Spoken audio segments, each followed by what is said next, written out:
नमस्कार किसान भाइयों, स्वागत है आपका चैनल एग्री आकाश पे। किसान भाइयों, अगस्त का महीना खत्म होने वाला है और सितंबर शुरू होने वाला है। कहीं कहीं पे जो बारिश है बिल्कुल अंतिम स्टेज पे है और कहीं कहीं जो बारिश है वो भी काफी तेजी से चल रही है। तो इस समय हम ऐसी कौन सी सब्जियां लगाएं जो कि हमें अच्छा मुनाफा भी दें, अच्छा उत्पादन भी दें और जो सर्दी में लगाने वाली फसलें हैं उस समय पे जो हमारा खेत है वो खाली भी हो जाए। तो आज की इस वीडियो में आपको ऐसी 10 सब्जियों के बारे में जानकारी देने वाला हूँ जिनको कि अगर आप इस समय लगाते हैं तो आप काफी अच्छा उत्पादन भी ले पाएंगे और काफी अच्छा प्रॉफिट भी कमा पाएंगे। पहली जो हमारी 5 सब्जियां होंगी वो 60 से 65 दिन में उत्पादन देना शुरू कर देती हैं और उसके अंतिम में जो हम 5 सब्जियों के बारे में बात करेंगे, वीडियो के अंतिम में जो हम 5 सब्जियों के बारे में बात करेंगे बहुत ही कम समय में कम लागत में आपको काफी अच्छा प्रॉफिट दे सकती हैं।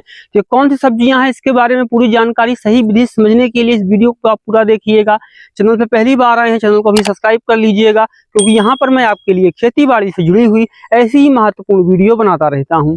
तो चलिए शुरू करते हैं। जो हमारी सबसे पहली फसल है वो है फूल गोभी की खेती। जी हाँ किसान भाइयों, जिन किसान भाइयों ने जो है जुलाई के महीने में लेकर के अगस्त के शुरुआती हफ्ते में जिन्होंने फूल गोभी की रोपाई कर दी है, जहाँ पे ज्यादा बारिश हुई है वहां पे रोग समस्याएं आ गई हैं और फसलें खराब हो गई हैं। तो अगर आपकी जो फूल गोभी की नर्सरी है वो इस समय तैयार है तो आप फूल गोभी की रोपाई कर सकते हैं। अगर आपकी फूल गोभी की नर्सरी नहीं तैयार है फिर भी आप लगाना चाहते हैं तो इस समय जो है आप फूल गोभी की नर्सरी भी डाल सकते हैं। रोपाई की जो किसान भाइयों 60 से 70 दिन के अंदर जो है कटाई शुरू हो जाएगी और जब आपकी फसल मंडी में जाएगी उस समय जो फूल गोभी का रेट है वो काफी ज्यादा अच्छा होने वाला है। अगर मैं बात करूं किसान भाइयों किस समय फूल गोभी के लिए आपको कौन सी किस्म चुनाव करना चाहिए तो आप सिजेंटा की लकी वैरायटी चुनाव कर सकते हैं। ये इसके लिए काफी अच्छी किस्म होती है।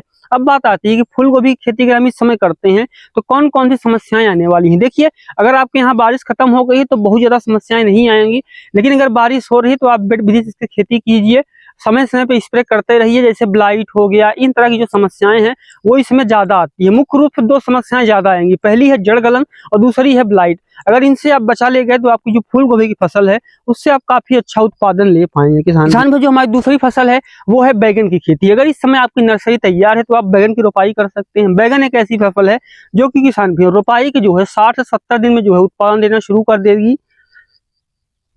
बैगन एक ऐसी फसल है जो कि रोपाई के 60 दिन में जो है तुड़ाई देना शुरू कर देगी और एक बार अगर आपका उत्पादन शुरू हो गया तो आने वाले 150 दिन तक जो है इससे आप लगातार उत्पादन लेते रहेंगे।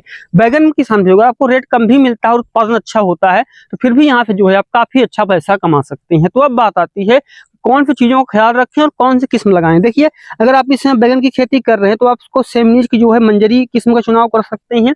और बैगन एक ऐसी फसल जो किसान भी आपको 1 एकड़ में लगभग 60 से 65 कुंटल का जो उत्पादन है 1 एकड़ में देने वाली है, जिससे कि आपको काफी अच्छा प्रॉफिट मिलने की उम्मीद है। अब बात आती है कौन कौन सी चीजों का ख्याल रखें। देखिए, बैगन की आप रोपाई कर दीजिए, उसके बाद खरपतवार नियंत्रण कर दीजिए, खाद अच्छे से डाल दीजिए। बैगन में सही शेड्यूल जो है खाद का चलाते रहिए, स्प्रे देते रहिए और कोई दिक्कत नहीं आने वाली है और 1 एकड़ में 60 से 65 कुंटल का उत्पादन ले सकते हैं। कम रेट में भी जो है यहाँ से आप काफी अच्छा पैसा कमा सकते हैं। जो हमारी अगली फसल है वो है किसान भाइयों हरी मिर्ची की खेती। जी हाँ, हरी मिर्च एक ऐसी फसल है जो किसान भाइयों आपको पूरे साल इसकी डिमांड तो बनी ही रहती है और इस समय अगर आप लगाते हैं तो आपको काफी अच्छा प्रॉफिट मिलने वाला है। अगर आपकी जो है किसान भाइयों नर्सरी तैयार है तो इस समय जो है आप इसकी रोपाई कर सकते हैं। अगर आपकी नर्सरी नहीं तैयार है तो आप जो है इसकी इस समय नर्सरी भी डाल सकते हैं। अब बात आती है कि हरी मिर्च कितना उत्पादन होगा। देखिए, हरी मिर्च का जो उत्पादन हो काफी अच्छा होता है। 1 एकड़ में किसान भाइयों आपको लगभग 120 से 130 कुंटल का उत्पादन देखने को मिलता है। अब बात आती है कि कौन सी सावधानी रखें, कौन सी किस्मों चुनाव कीजिए। देखिए, मिर्च की हमें उस किस्म का चुनाव करना चाहिए जिसकी आपके एरिया में डिमांड हो। देखिए, मुख्यतः कौन सी मिर्च होती है, पहली होती है जिसको बोलते हैं डार्क ग्रीन, दूसरी होती है पैरेट ग्रीन जिसको बोलते हैं तोता हरा, यानी हल्की पीली हल्की पीली और हल्की हरी होती है जिसकी डिमांड जो है दक्षिण भारत में ज्यादा होती है। अगर आप उत्तर भारत से हैं, मध्य भारत से हैं तो आपको डार्क ग्रीन का चुनाव करना चाहिए। अब बात करते हैं कौन सी किस्म लगाएं। देखिए, मिर्च के लिए जो है किसान भाई आप इस समय माहिको की जो है नवतेज किस्म का चुनाव कर सकते हैं, ये काफी अच्छी किस्म होती है। और जो हमारी अगली फसल है किसान भाइयों इस समय वो है पत्ता गोभी की खेती। जी हाँ, इस समय अगर आप पत्ता गोभी की रोपाई करते हैं, जब आपकी मार्केट में तैयार होगी पत्ता गोभी उस समय जो है पत्ता गोभी का काफी अच्छा रेट होगा। अगर नर्सरी तैयार है तो इस समय आप रोपाई कर सकते हैं। अगर आपकी नर्सरी नहीं तैयार है तो इस समय आप नर्सरी भी डाल सकते हैं। अब बात आती है कौन सी किस्मों का चुनाव करें। देखिए, पत्ता गोभी के लिए किसान भाई इस समय जो है आप रॉयल स्टार की CBC 86 वैरायटी का भी चुनाव कर सकते हैं। ये काफी अच्छी किस्म होती है।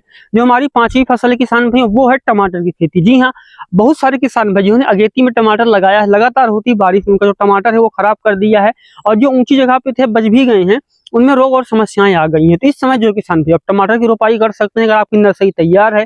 अगर आप चाहें तो कहीं से नर्सरी लेकर के भी सस्ती जगह से आ सकते हैं, लेकिन अगर आपकी नर्सरी भी नहीं तैयार है, आपने नर्सरी डाली भी नहीं है, तो इस समय आप नर्सरी डाल सकते हैं और नर्सरी डालने के 30 दिन बाद उसकी रोपाई कर सकते हैं। और रोपाई किसान भाई 50 दिन बाद जो है टमाटर का उत्पादन शुरू हो जाता है।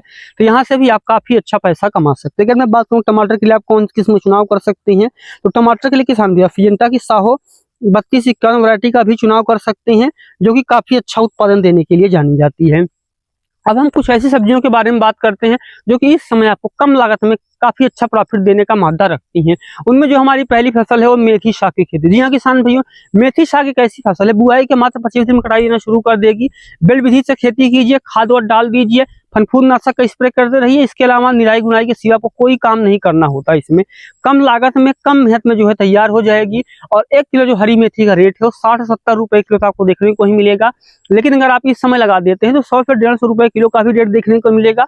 60-70 रुपए तो आपको आमतौर पर जो है अगर रेट कम भी हो गया तो वो देखने को ही मिलेगा। तो आप इसमें जो है मेथी की खेती कर सकते हैं। जो हमारी अगली फसल है वो है पालक की खेती। जी हाँ, बरसात में हरी सब्जियों की डिमांड बढ़ जाती है, तो इस समय जो है आप पालक की खेती कर सकते हैं। पालक की खेती में एक बार किसान भाई आप डीएपी यूरिया डाल करके बुआई कर दीजिए और उसके बाद जैसे ही फसल 10 से 15 दिन की हो एनपीके 19-19-19 का स्प्रे कर सकते हैं। या फिर किसान भाई आप यूरिया के साथ में जो है सूक्ष्म पोषक तत्व मिला करके डाल सकते हैं। मात्र 28 से 30 दिन के अंदर पहली कटाई शुरू हो जाएगी। और अगर आप किसान भाइयों 1 सेंटीमीटर छोड़कर कटाई करते हैं तो एक बार बुआई करके आप इससे 4 से 5 कटाई ले सकते हैं। अगर मैं बात करूं कौन सी किस्म का चुनाव करें तो आप एडवांटा की मुलायम पालक का चुनाव कर सकते हैं। ये इसके लिए काफी अच्छी किस्म होती है। जो हमारी अगली फसल है वो है मूली की खेती। जी हाँ किसान भाइयों, इस समय अगर आप मूली की खेती करते हैं तो आप काफी अच्छा पैसा कमा सकते हैं। अब बात आती है कि मूली की खेती कौन सी किस्म लगाएं, किस विधि से खेती करें, क्या सावधानी रखें। देखिए, अगर मैं बात करूं कौन सी किस्म लगाएं तो आप सिजेंटा की आइवरी व्हाइट वैरायटी चुनाव कर सकते हैं। इसकी क्या खास बातें हैं, चलिए उसको मैं आपको बताता हूँ। देखिए, जो सिजेंटा की आइवरी व्हाइट होती है उसको जड़ है वो अच्छे से परिपक्व हो जाती हैं। और अगर आपको मार्केट में रेट नहीं मिल रहा है और आप चाहते हैं कुछ समय तक इसको हम रोक करके रखें, तो इसको आप कुछ समय तक के लिए रोक करके भी रख सकते हैं, जड़ें बिल्कुल खराब नहीं होती हैं। अब बात करते हैं किस विधि से खेती करें। देखिए, जो मूली की खेती उसको हमें बेड विधि से बरसात में करना चाहिए। इससे जड़ों का अच्छे से विकास होता है, पौधे जो है किसान भाइयों स्ट्रेस भी नहीं लेता है। सही से खाद डालते रहिए और पत्ते को जो है तना छेद, जो पत्ता जो है उसमें जो है पत्ती छेद जो बीमारी आती है, जो कीट आते हैं उनसे बचा के रखिए। समय समय पर कीटनाशक और फनफूद नाशक का स्प्रे करते रहिए और कोई समस्या आपको नहीं आने वाली है। जो हमारी अगली फसल है वो है सरसों साग की खेती। जी हाँ किसान भाइयों, अगर इस समय अपने घर की जो सरसों उसको बो देते हैं तो आने वाले 30 दिन में जो है आपकी सरसों साग तैयार हो जाएगी। उसको भी आप मार्केट में बेच करके काफी अच्छा पैसा कमा सकते हैं। इसमें करना क्या है, एक बार खाद डालकर बुआई कर दीजिए। बरसात हो रही सिंचाई मत कीजिए, बारिश नहीं हो रही सिंचाई कर दीजिए। फनफूद नाशक एक स्प्रे कर दीजिए। बिल्कुल बहुत ही कम लागत में जो है किसान की जब मार्केट में आपकी सरसों की साग जाएगी तो यहाँ से भी किसान की आप 1 किलो पे 25 से 30 रुपए किलो बिकेगी, क्योंकि साग का वजन काफी ज्यादा होता है। तो यहाँ से भी आप काफी अच्छा पैसा कमा सकते हैं। अब किसान भी वीडियो के अंतिम में आपको 2-3 ऐसी फसलें बताने वाला हूँ। अगर आपके यहाँ बारिश खत्म हो गई है तो आप इनको लगा सकते हैं। मटर हो गई, आलू हो गई, गाजर हो गई। अगर आप इसकी अगेती खेती कर देते हैं तब आप काफी अच्छा पैसा कमा सकते हैं। लेकिन ये जो खेती इसको सब नहीं कर सकते। जिनके यहाँ बारिश खत्म हो गई है या फिर बिल्कुल अंतिम स्टेज में है वो तो इसको लगा सकते हैं, लेकिन जिसके यहाँ बारिश अभी काफी तेजी से हो रही है उन किसान भाइयों को ये फसलें नहीं लगानी चाहिए। तो ये थी किसान भाइयों अगस्त और सितंबर के महीने में लगाई जाने वाली सब्जियां। ये वीडियो कैसा लगा कमेंट सेक्शन में जरूर लिखिएगा। चैनल पर पहली बार आए हैं सब्सक्राइब कर लीजिएगा। वीडियो देखने के लिए आपका बहुत बहुत धन्यवाद।